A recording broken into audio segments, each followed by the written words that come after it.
Hello everyone, welcome to Economics Window. I am Garima Singh and I'll be teaching you economics on this channel. Basically, we have completed our unit 1 of macroeconomics and today we are going to start with unit 2, which is money and banking. Guys, before we start today's lecture, kindly like, share and subscribe to my channel and also share this video as much as you can because your little effort will act as a greater motivation for me to work a little harder. Thank you. So coming to the unit 2, money and banking, ये हमारी unit 2 है. Okay, this is very easy and very scoring unit. हर बच्चा यहाँ से question attempt कर सकता है. तो अगर आप ये सिर्फ वीडियोस भी ध्यान से सुनोगे ना तो आपको बुक रीड करने की ज़रूरत ही नहीं है. It is a very interesting unit. So basically in this unit will be starting with the chapter number 5 which is money. Money के बारे में सब जानते हैं, कुछ ज़्यादा इंट्रोडक्शन की ज़रूरत नहीं है मनी को, बट फिर भी एक छोटी सी स्टोरी है जो मैं आपके साथ शेयर करूंगी जिससे आपको पता चलेगा मनी की मीनिंग क्या है, मनी कैसे इवॉल्व हुआ है विद टाइम, ओरिजिन कैसे हुआ, इसके फॉर्म्स क्या क्या हैं, सप्लाई ऑफ मनी, मनी कहाँ से आता है, और फाइनली हम पढ़ेंगे कि मेजरमेंट ऑफ मनी कैसे की जाती है. Right, are you ready? Let's get into the video. Money, पैसे, सबको पता है. आई थिंक इसको ज़्यादा एक्सप्लेन करने की ज़रूरत नहीं है. मनी, अगर मैं बोलती हूँ पैसे, सबको ज़रूरत है, सबको चाहिए होते हैं. राइट, तो मनी कहाँ से, क्या वर्ड है ये, क्या मीनिंग है इसके इकोनॉमिक्स में. अगर मैं सिंपलर टर्म्स में बोलूँ तो इसको बोला जाएगा commonly accepted as medium of exchange. बिना पैसों के तो कोई भी चीज़ नहीं आती है. फ्री में कुछ मिल जाता है हमें? नहीं. देयरफॉर हमें पैसे चाहिए अपनी ज़रूरत पूरा करने के लिए. इसलिए मैं मनी की डेफिनेशन क्या डिफाइन की गई है इकोनॉमिक्स में. Money is a thing which is commonly accepted as a medium of exchange. एक ऐसी चीज जो हमें कोई सामान खरीदवा सकती है या जिसके बदले हम काफ़ी चीज़ें एक्सचेंज कर सकते हैं इन द इकोनॉमी, उसको मनी बोलेंगे. राइट, हर कंट्री की अलग अलग करेंसी है, हर कंट्री के अंदर अलग मनी यूज होता है जिसको करेंसी बोला जाता है. For example rupees. इंडिया में जब हम मनी की बात करते हैं तो हम रुपीज़ का यूज़ करते हैं. यूएस में अगर हम जाएंगे, क्या हमारे रुपीज़ उधर काम आएंगे? नहीं. वहाँ क्या काम आएगा? डॉलर, क्योंकि यूएस का करेंसी क्या है? डॉलर है. Similarly Chinese yuan in China and there are various examples. Right, let me take you back in that time. पुराने ज़माने में चलते हैं जब पैसे नहीं हुआ करते थे, और उस सिस्टम को हम क्या बोलते हैं? Barter system. बार्टर सिस्टम को अगर हम समराइज करूं मैं तो बार्टर सिस्टम को बोलेंगे कमोडिटी फॉर कमोडिटी और गुड फॉर गुड. जैसे कि मुझे कोई सामान चाहिए तो मैं अपना कोई सामान किसी को दे दूंगी, बदले में उससे वो सामान खरीद लूंगी. यहाँ एग्जाम्पल दिया है फार्मर और एक कॉबलर का. ओके, फार्मर के पास वीट है. लेट्स एज्यूम इसके पास वीट के 2 कट्टे हैं, सैक्स हैं, और सामने है कॉबलर. कॉबलर के पास शू ठीक करवाना है इसको. उस टाइम पे तो मनी नहीं होता था, तो क्या करते थे? फार्मर अपने वीट का एक सैक कॉबलर को दे देगा, बदले में कॉबलर उसका शू ठीक करके फार्मर को वापस दे देगा. तो ये क्या हुआ? कमोडिटी के बदले कमोडिटी एक्सचेंज हुई. गुड फॉर गुड एक्सचेंज हुआ कि नहीं हुआ? अगर फार्मर कॉबलर को वीट के सैक्स नहीं देता तो क्या वो शू ठीक करता है इसका? नहीं करता, क्योंकि ये भी तो एक सर्विस प्रोवाइड कर रहा है, इसको भी तो अर्न करना है ना. क्या अर्न करना है? मनी. तो back in time when there was no money, people used to exchange good for good और commodities for commodity, like I have told you in this example. And this was nothing but the barter system. अगर अब आपसे कोई पूछे what is barter system, you can simply say when people used to exchange good for good और commodity for commodity.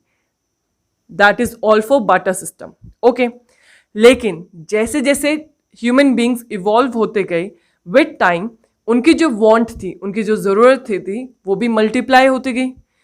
ज़रूरत ज़्यादा होगी तो उनको नीड फॉर मनी महसूस होने लगेगी. Greater need for money, people will start realizing that it's time कि हम, जैसे फार्मर था, अब एक सैक वीट सैक के बदले शू ठीक करवाया. क्या आपको लगता है ये जस्टिफाइड है? Barter system with time inefficient होता गया. इनएफिशिएंट मतलब अब लोगों को मज़ा नहीं आ रहा था. क्यों? सपोज मेरे को चाहिए gold.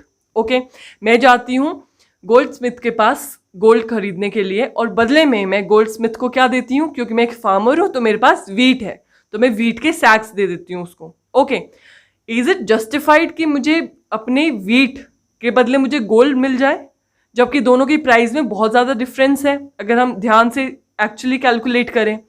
Therefore, with time, people start realizing that this system, the barter system, is being inefficient. और वहीं से क्या चीज आएगी? The concept of money. This is how the money was invented when the barter system was failing. Okay, it was failing in its very purpose for the exchange of good for good, right? Therefore, the money was invented, and this is why we define money as a common medium of exchange.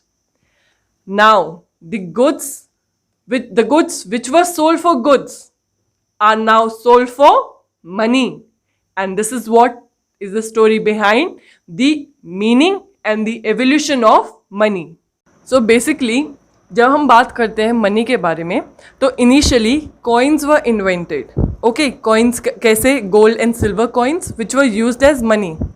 With time फिर थोड़ा change आता है, फिर alloy metal से coins बनने start हो गए. Alloy क्या होता है? Mixture of more than one element और मेटल, राइट? जब दो मेटल को मिक्स करके हम जब चीज़ बनाते हैं तो वो एलॉय बन जाता है, लाइक कॉपर. ओके, तो इससे हमने एलॉय मेटल्स बनाने स्टार्ट किए, उनको हमने एज मनी यूज़ करना शुरू किया. फिर हमने देखा थोड़े टाइम बाद इंट्रोडक्शन ऑफ पेपर मनी होती है. पेपर मनी मतलब नोट आ जाते हैं, 10 रुपये का नोट, 50 रुपये के नोट, 100 रुपये के नोट, राइट, 500 रुपीज़ के नोट. तो ये पेपर मनी जो आप आज भी आपको दिखाई देते हैं, कॉइन्स वगैरह जो कि एलॉय मेटल के आज भी मिलते हैं हमें. फिर पेपर मनी आज भी हम लोग यूज़ करते हैं. Then comes the present age, the age of plastic money. Plastic money क्यों? क्योंकि अब क्या यूज़ करते हैं हम? Debit card, credit card, right? तो कैश कार्ड यूज़ करना स्टार्ट कर दिए हैं हमने, तो इसलिए हम बोलते हैं एज ऑफ प्लास्टिक मनी. ये जो कार्ड्स हैं वो प्लास्टिक से ही तो बने होते हैं, इसलिए हम इसको बोलते हैं इलेक्ट्रॉनिक मनी और ई मनी. ओके, तो हमने अभी देखा कि ओरिजिन और एवोल्यूशन दोनों ही चीज़ कैसे हुई मनी की, and basically it was related to the need to facilitate the exchange of goods. कि जब हमारा मनी का कॉन्सेप्ट आया, मनी का कॉन्सेप्ट कैसे इवॉल्व हुआ from coin to alloy metal coins, then paper money, then plastic money और e money. इस एवोल्यूशन में किस चीज़ का हाथ है? कि हमें गुड्स चाहिए होते थे for the exchange of goods. उसी की वजह से ओरिजिन और एवोल्यूशन ऑफ मनी होता हुआ आ रहा है. इनिशियली हमने देखा कि मनी सिर्फ मीडियम ऑफ एक्सचेंज की तरह ही यूज़ होता था, लेकिन विद टाइम जो मनी के बेसिक फंक्शंस हैं वो भी इवॉल्व हुए हैं, और अब हम पढ़ेंगे basic functions of money. So till now we have studied कि basic function of money is only one, which is medium of exchange. लेकिन विद टाइम इसके फंक्शंस भी इवॉल्व हुए. तो बेसिक फंक्शन ऑफ मनी क्या हो गए? Number 1, it is used as a store of value और instrument of saving, right? कि as saving भी लोग अब मनी को अपने पास रखते हैं. पहले सिर्फ मीडियम ऑफ एक्सचेंज के लिए रखते थे, राइट? तो आज के अगर डेफिनेशन में अगर बात करें या बेसिक फंक्शन में बात करें, मीडियम ऑफ एक्सचेंज तो है ही है, उसके अलावा स्टोर ऑफ वैल्यू या instrument of saving. Second, major of value, भाई कोई भी गुड या सर्विसेज हमें परचेज करनी है तो उसकी वैल्यू पता चलती है मनी से. Okay, for example if I have to buy this marker and I know this marker is for 20 rupees, so the value of this marker कैसे पता चली मुझे? दैट 20 रुपीज है, मनी ने बताया मुझे as a measure of value, right? Then used as standard for deferred payments. Deferred payments होती है जो हमें इन फ्यूचर करनी होगी. फॉर एग्जाम्पल कोई कॉन्ट्रैक्ट साइन हुआ, कोई हमारी फ्यूचर डील है, राइट? जो मैं डील साइन करती हूँ that in future I will be paying you this amount.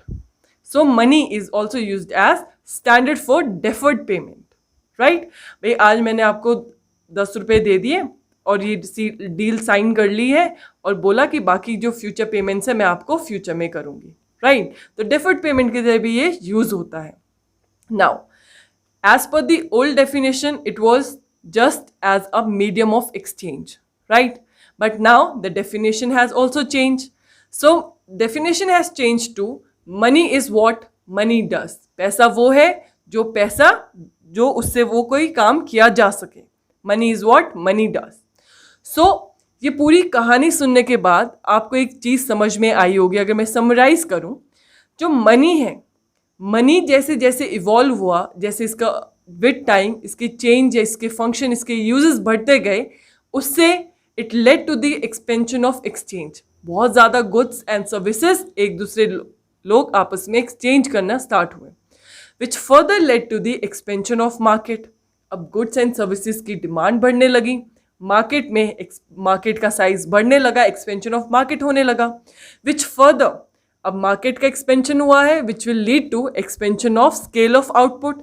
अब सामान जो है पहले कम क्वांटिटी पे बन के आता था, अब क्वांटिटी इंक्रीज हो जाएगी, एक्सपेंशन ऑफ आउटपुट भी बढ़ जाएगा.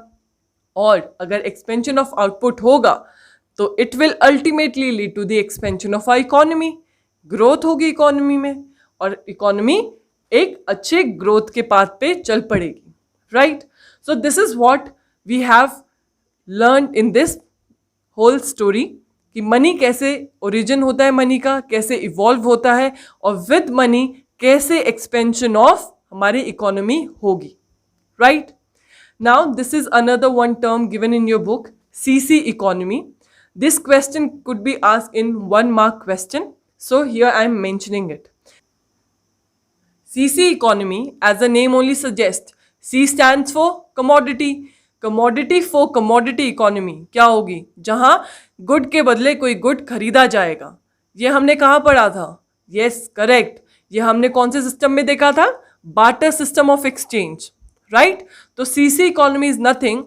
It is all the ways similar to barter system of exchange, and if we have to define the full form of CC, it is commodity for commodity. Now another important question from this part is the define barter system and its drawback. Barter system I hope by now you all can define, right? And इसके drawbacks अभी हम देख लेते हैं. Drawbacks के अंदर सबसे first आता है double coincidence of want. ये वाली टर्म सेपरेटली 1 मार्क क्वेश्चन में भी पूछी जा सकती है और आपको एक कंबाइंड क्वेश्चन भी आ सकता है. Right. So number 1 is double coincidence of want. Coincidence क्या होता है भाई? कि सेम टाइम पे सेम चीज हो जाए, कोइंसिडेंस. राइट.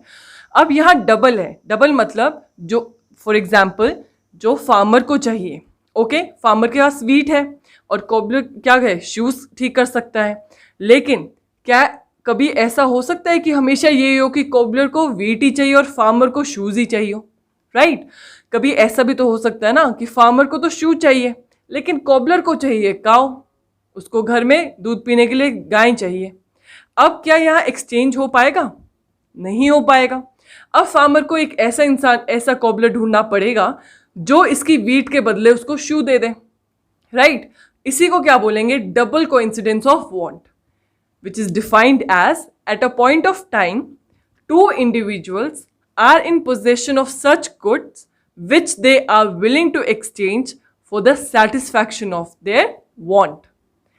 जब हम बार्टर सिस्टम में थे तब सबसे बड़ी प्रॉब्लम यही थी कि हमें डबल कोइंसिडेंस ऑफ वांट वाला इंसान ढूंढना पड़ता, कि ऐसा हो कि जिस चीज़ की ज़रूरत मुझे है वो उसके पास हो और जिस चीज़ की ज़रूरत इसे है वो मेरे पास हो, तभी तो एक्सचेंज हो पाता ना. अगर ऐसा होता कि कोबलर को वीट चाहिए और फार्मर को शू चाहिए, हो गया था इनका एक्सचेंज, कोई प्रॉब्लम ही नहीं है. लेकिन प्रॉब्लम क्या आएगी? जब डबल कोइंसिडेंस ऑफ वांट नहीं होगा, जब कोबलर को कुछ और चाहिए होगा, तो यहाँ प्रॉब्लम आ गई. तो सबसे बड़ा मेजर ड्रॉबैक ये है डबल कोइंसिडेंस ऑफ वांट. भाई ऐसा इंसान ढूंढना पड़ता था जिसकी ज़रूरत आपकी ज़रूरत से फुलफिल हो सकती हो. राइट. लेकिन यहाँ एक्सचेंज क्या रहता था during the barter system? The exchange was limited, क्योंकि हर बार हमें वो इंसान नहीं मिलता था जिससे हम अपनी ज़रूरत पूरी कर सकें, तो एक्सचेंज लिमिटेड रह जाती थी. सो एक्सचेंज लिमिटेड रही. लेकिन जब हमने देखा विद टाइम मनी आया, तब मनी आ गया, मनी का कॉन्सेप्ट, तो ये जो प्रॉब्लम थी, the problem of double coincidence of want, ये वैनिश होगी. वैनिश मतलब खत्म हो गई। अब हमें मनी के साथ, जब हमारे पास पैसे हैं, क्या हमें ऐसे इंसान ढूंढने की जरूरत है जिससे हम अपनी जरूरत पूरी कर सके? नहीं, क्योंकि अब मनी के आने के बाद सेल एंड परचेज का कॉन्सेप्ट अलग अलग हो गया है। पहले बार्टर सिस्टम में सेल और परचेज सेम हुआ करते थे। अगर किसी को कुछ बेचना है तो सामने वाले को वो खरीदना भी होता था। ओके, तो अब मनी के कॉन्सेप्ट से क्या हुआ है, सेल और परचेज दोनों सेम नहीं रहे, इसलिए यहां डबल कोइंसिडेंस ऑफ वांट की प्रॉब्लम नहीं आती है। I hope this is clear. The second drawback is the lack of common unit of value. यहां कोई भी कॉमन यूनिट नहीं होती थी। फॉर एग्जाम्पल, आज की अगर मैं बात करूं कि 10 रुपए में एक पेन आ जाता है, तो अगर मैं सेम पेन लूं तो मुझे 10 रुपए की पता है उसकी वैल्यू है, तो एक कॉमन यूनिट है, अभी 10 रुपए में एक पेन आ रहा है। लेकिन इस जमाने में मैं बात करती हूँ, एक वीट का सैक, ओके, पूरी बड़ी भरी बोरी है जिसके अंदर गेहूं है, क्या उसका प्राइस एक शू के बराबर होगा? Obviously not. Therefore second problem क्या थी, that it lacked a common unit of value. I hope this is clear. Then we have another problem in the barter system, which was difficulty of future payment or deferred payment. अब हम future payment भी नहीं कर पाते थे। Okay, money के साथ तो हम कर सकते हैं, लेकिन बार्टर सिस्टम में नहीं हो पाती थी। क्यों? फॉर एग्जाम्पल, फार्मर ने बोला कि मेरी जब वीट आ जाएगी तो मैं तुझे वीट दे दूंगा, बदले में तो मुझे शू दे दें। फ्यूचर की बात कर रहा है फार्मर। लेकिन अगर कुछ नेचुरल कैलामिटी आ जाए या कोई स्टोरेज इशू आ जाए, ओके, और इसकी जो वीट की जो फसल है वो खराब हो जाए, अब फ्यूचर में ये वीट दे पाएगा इसको? नहीं दे पाएगा। फ्यूचर पेमेंट हो पाएगी? नहीं हो पाएगी। Therefore another problem with the barter system was कि फ्यूचर पेमेंट या डेफर्ड पेमेंट नहीं हो पाती थी। Okay, and lastly difficulty of storage of value और transfer of value, which is all the way same. एक स्टोरेज ऑफ वैल्यू की तरह हम बार्टर सिस्टम में गुड्स को नहीं रख सकते थे, क्योंकि स्टोर करके रखने में बहुत एक्सपेंसिव पड़ता था। कोई भी क्लैमिटी आ गई, कोई नुकसान हो गया है, तो क्या पता बाय द टाइम जब हमें वो वैल्यू ट्रांसफर करनी होती, उस टाइम तक वो गुड या कमोडिटी खराब हो जाती। Okay, so these were the drawbacks of the barter system, and in my next video we'll be doing the forms of money and the supply of money and how it is being measured. Thank you for watching Economics Window by Garima Singh, and guys, do not forget to like, share and subscribe to my channel. And also another important announcement here is, from now I'll be uploading the shorts of the 1 marker question from each chapter, that you can see and revise and prepare your entire chapter as well as your 1 marker question from those videos. Thank you.